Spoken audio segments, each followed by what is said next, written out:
దేవతలా నేను చూస్తున్నా, దీపంలా జీవిస్తున్నా, నా ప్రాణం నువ్వు తీస్తున్నా, నీ ధ్యానం నే చేస్తున్నా.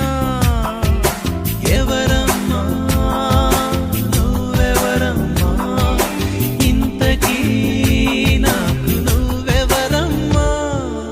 ఎగిరి ఎగిరిపోయింది సీతాకోక చిలక, మిగిలింది వేళ్లపై అది వాలిన మరక. ఎగిరి ఎగిరిపోయింది సీతాకోక చిలక, మిగిలింది వేళ్లపై అది వాలిన మరక.